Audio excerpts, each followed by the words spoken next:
ఓం నమః శివాయ. ఓం నమో నారాయణాయ. కర్మ నివారణ నరదృష్టి నివారణ కాళభైరవాయ నమో నమః.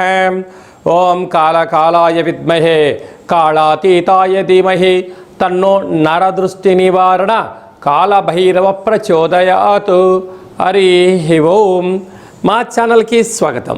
చూస్తున్న వీక్షకులకు ప్రేక్షకులకు ప్రియ కాళభైరవ బంధువులకి స్వాగతం పలుకుతూ మమ్మల్ని ఎంతగానో ఆదరిస్తూ ఉండబడినటువంటి ప్రియ సోదర సోదరీమణులకు సనాతన ధర్మ సంరక్షకులకు జ్యోతిష్య అభిమానులకు అందరికీ కూడా జ్యేష్ఠమాస అమావాస్య సందర్భంగా ఆ మహాదేవుడి యొక్క ఆశీస్సులు కాలాన్ని శాసింపజేసే శక్తి కాళభైరవుడికి ఉంటుంది కనుక అందరికీ విద్యార్థులకు మంచి విద్య, ఉద్యోగస్తులకు ఉద్యోగము, వ్యాపారస్తులకు జనాకర్షణ, సంపూర్ణమైన వారు ఎవరైతే ఏ వృత్తులు అయితే చేస్తుంటారో అన్ని వృత్తులలో విజయం సాధించాలని కోరుకుంటూ మనసారా కాళభైరవ స్వామి వారిని కోరుకుంటూ ఆశీర్వచనం.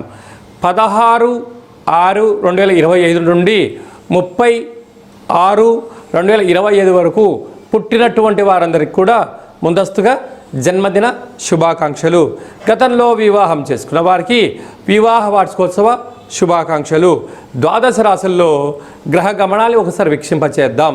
మేషరాశిలో శుక్ర భగవానుడు సంచార స్థితి, మిథున రాశిలో త్రిగ్రహ కూటమి సంచార స్థితి, రవి బుధులు కలిసి ఉండడం వల్ల బుధాదిత్య రాజయోగము, రవి గురువులు కలిసి ఉండడం వల్ల విపరీతమైనటువంటి ఐశ్వర్య యోగము. సింహరాశిలో కుజ భగవానుడు కేతు భగవానుడు, కుంభరాశిలో రాహు భగవానుడు, మీనరాశిలో శని భగవానుడు. ద్వాదశ రాశుల్లో గ్రహ గమనాలు ఈ విధంగా ఉన్నాయి. వృశ్చిక రాశి వారికి జ్యేష్ఠమాస బహుళాష్టమి అమావాస్య తిథి యందున ఎలాంటి విధి విధానం పాటించడం వలన అర్ధాష్టమ రాహు, అష్టమ గురువు, అష్టమ రవి, అష్టమ బుధాదిత్య యోగం ఉన్నప్పుడు గ్రహదోష తీవ్రత తగ్గించి గ్రహయోగం ఎలా పెంచుకోవాలో ఈ వీడియోలో సవివరంగా సంపూర్ణంగా తెలుసుకుందాం. వృశ్చిక రాశిలో ఏ నక్షత్రాలు వస్తాయనగా విశాఖ నక్షత్రం చివరి పదం 4వ పాదము, అనురాధ నక్షత్రంలో 4 పాదాలు, జ్యేష్ఠ నక్షత్రం 4 పాదాలు కలిపితే వృశ్చిక రాశి. రాశాధిపతి కుజ భగవానుడు. ఇక అర్ధాష్టమ రాహు ఉండడం వల్ల కష్టపడి పనిచేయడం మీ వంతు, ఫలితం ఆశించడము ఇంట్లో వారి వంతు, బయటి వారి వంతు అనే పరిస్థితి ఉంటుంది.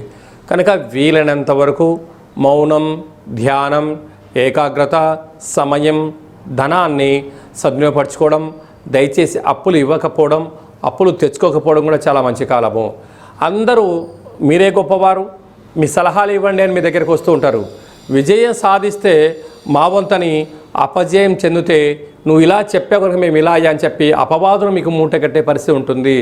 ఇలాంటి కాల సమయంలో అన్నదమ్ముళ్ళు, అక్కా చెల్లెళ్ళు, బంధువులు, సన్నిహితులే నీకు శత్రువులుగా పెరిగే అవకాశాలు ఉన్నాయి. కనుక ఇలాంటి కాల సమయంలో దయచేసి సలహాలు ఇవ్వద్దు అని జ్యోతిర్విజ్ఞానం తెలియజేస్తుంది.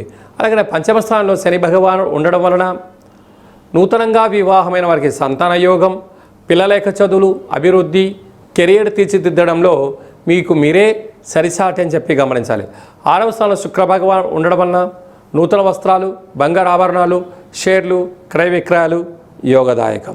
అలాగే అష్టమంలో ఆత్మకారకుడు రవి, బుద్ధికారకుడు బుధుడు, విద్యాకారకుడు సంతానక దేవగురు బృహస్పతి సంచారం చేయడం వలన మీ జన్మ నక్షత్రం రోజున అష్టమి తిథి యందున అమావాస్య తిథి యందున దూరావాయు జల ప్రయాణాలు పెట్టుకోవద్దు. ముఖ్యమైనటువంటి లావాదేవీలు, రిజిస్ట్రేషన్లకు దూరంగా ఉండడము ఉత్తమోత్తంగా కూడా మీరు భావించగలగాలి. లేకపోతే ప్రభుత్వ అధికారులతో నిందలు, పోలీస్ స్టేషన్లు, కోర్టు సమస్యలు, అనారోగ్యము, ప్రమాదాలు కూడా పొంచి ఉన్నాయి. తస్మాత్ జాగ్రత్త. అలాగనే రాజస్థాన్లో కుజ భగవానుడు కేతు ఉండడం వలన ధర్మము, న్యాయము, ఆధ్యాత్మిక చింతన, ఆపై కృషి, భగవంతుడి ఆశీస్సులు ఉండడం వలన ప్రమోషన్స్ మీకు దగ్గరగా ఉన్నాయి. కనుక పట్టుదల, సహనము, ఓపికని మీ విజయానికి మరో మెట్టు అని చెప్పి గమనించాలి. స్వయంవృత్తులు, సేవారంగాలు, వ్యాపార కార్యక్రమం చేసే వారందరికీ కూడా ఎన్నో జాగ్రత్తలు అవసరం. ఇలాంటి వారందరూ కూడా అమావాస్య తిథి యందున కూష్మాండ దీపాన్ని పెట్టి కాళభైరవ స్వామికి స్మరణ చేసి దీన్ని దానం చేయడం వలన లేక ప్రవహించే నీటిలో వేయడం వలన సకల దోషం తొలగి ఐశ్వర్యం వృశ్చిక రాశి వారి సొంతం కాబోతుందని చెప్పి కూడా గమనించాలి. జూన్ మాసంలో ద్వితీయార్థంలో ముఖ్యమైనటువంటి పండుగల గురించి క్లుప్తంగా సవివరంగా సంపూర్ణంగా తెలుసుకుందాం. 19వ తారీఖున జ్యేష్ఠమాస బహుళపక్ష అమావాస్య, అక్కడ విశేషంగా ఉత్తరాభాద్ర నక్షత్ర సందర్భంగా, మరియు 25వ తారీఖు 6/2025 జ్యేష్ఠమాస బహుళ అమావాస్య, అక్కడ బుధవారం రావడము, మృగశిర నక్షత్రము, ఆర్ద్ర నక్షత్ర సందర్భంగా మనము వీలైనంత వరకు స్వామివారి యొక్క స్మరణ ధ్యానము, ఇంట్లో ఒక కూష్మాండ దీపాన్ని లేక నారికేల దీపాన్ని లేకపోతే నింబకుస్మ దీపాన్ని ఏర్పాటు చేసుకొని గతించిన పెద్దవారిని స్మరించి వారి పేరు పైన కాకి పక్షిరాజవారికి కానీ సునకపు మహారాజు గారికి కానీ బ్రాహ్మణుడికి కానీ యథాశక్తిగా దానం చేయడం వలన సంపూర్ణంగా కాలాన్ని శాసింపజేసే శక్తి కాలభైరవుడికి ఉంటుంది కనుక మనం ఏదైతే అనుకుంటున్నామో అన్నింటా విజయం మన సొంతం అవుతుందని చెప్పి గమనించాలి. అలాగే కుదరలేనటువంటి వారందరూ ఈ కింది నెంబర్ సంప్రదించినట్లయితే మీ గోత్రనామాలతో కాళభైరవ స్వామి యొక్క పూజ, అభిషేకము, హోమము, అలాగా కూష్మాండ దీపాన్ని ఏర్పాటు చేయించి మీకు వీడియో కాల్లో కూడా చూపించడం జరుగుతుందని చెప్పి కూడా గమనించాలి. ఇంకనూ మనం విజయం సాధించగలగాలి అన్నట్లయితే ఈ యొక్క పాత్ర కంచు పాత్ర అంటారు.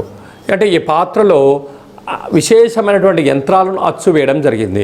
ఈ పాత్రను మనం ఇంట్లో పెట్టుకొని ప్రతిరోజు ఉదయం కానీ సాయం పూట కానీ ఇలా శబ్దం చేయడం వల్ల ఓంకార శబ్దం రావడం జరుగుతుంది.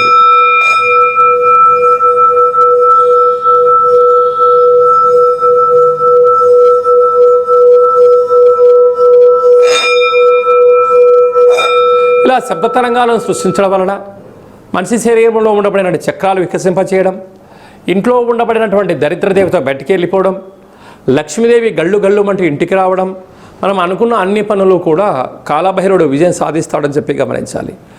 ఈ అక్షయ పాత్రతో పాటు ఒక కాలభైరవ స్వామి యొక్క పూజ, 27 రకాల వస్తువులతో దిష్టి తీయించి ఇక ఐశ్వర్యానికి ఆనందంగా స్వాగతం పలికించడానికి అన్ని ఏర్పాట్లు చేస్తారు అని చెప్పి గమనించాలి. ఆసక్తి గలవారు ఈ కింద సంప్రదించి అక్షయ పాత్రను సొంతం చేసుకోవచ్చు. అలాగనే మీ వ్యక్తిగత జాతకం తెలుసుకోవాలనుకుంటున్నారా?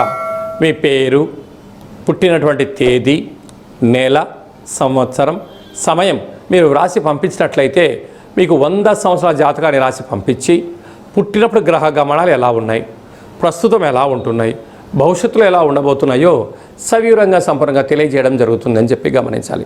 మన దేవాలయంలో ఎవరైతే జాతకం చెప్పించుకుంటారో వారందరి యొక్క పేరు పైనను కాలభైరవ స్వామి యొక్క అర్చన, అభిషేక, హోమ కార్యక్రమాల్లో వాళ్ళ గోత్రనామాలు కూడా చెప్పడం జరుగుతుందని చెప్పి కూడా గమనించాలి.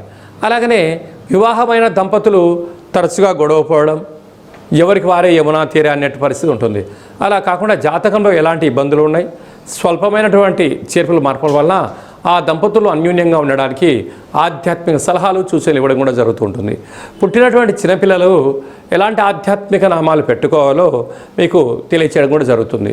కనుక చాలామందికి డేటా బర్త్లు లేనటువంటి వారికి మీ పేరు యొక్క మొదటి అక్షరాన్ని అనుసరిస్తూ రాశిని తెలియచేస్తూ రమణ శాస్త్రం ద్వారా అనగా గవ్వల ద్వారా భూత, భవిష్యత్, వర్తమానాన్ని తెలియజేయడం జరుగుతుంది. జాతకము అనగా జీవితంలో జరగబోయేటువంటి వాటిని ముందస్తుగా తెలుసుకొని గతంలో చేసిన తప్పులు మనం ఇకపై నుంచి చేయకుండా పూర్ణిమ తిథి యందు ఏం చేయొచ్చు, అమావాస్య తిథి యందు ఏమి చేయకూడదో తెలుసుకోవడమే జాతక విశ్లేషణ. అదే కాకుండా కాలభైరవ స్వామి అనగానే కాలాన్ని శాసింపజేసే శక్తి కాలభైరవుడికి ఉంటుంది. స్మరణ, ధ్యానము, దీపము, అర్చన కార్యక్రమం వలన అన్నింటా భగవంతుడు మనల్ని ముందర ఉంటూ విజయాన్ని సాధిస్తూ జీవితంలో ఉండబడిన అష్ట కష్టాలను అన్నిటిని కూడా దూరం చేస్తూ ఐశ్వర్యానికి దగ్గర చేస్తూ మన జీవితాన్ని ఐశ్వర్యమయం చేసే శక్తి కాలభైరవ స్వామికి ఉంటుందని చెప్పి కూడా గమనిద్దాం. స్వామివారిని స్మరిద్దాం, ధ్యానిద్దాం. ఐశ్వర్యానికి, ఆనందానికి మనమే కేంద్ర బిందువులు అవుదామని చెప్పి కూడా గమనించాలి. అందరికీ శుభం, జయం, లాభం జరగాలని కోరుకుంటూ ఆశీర్వచనం.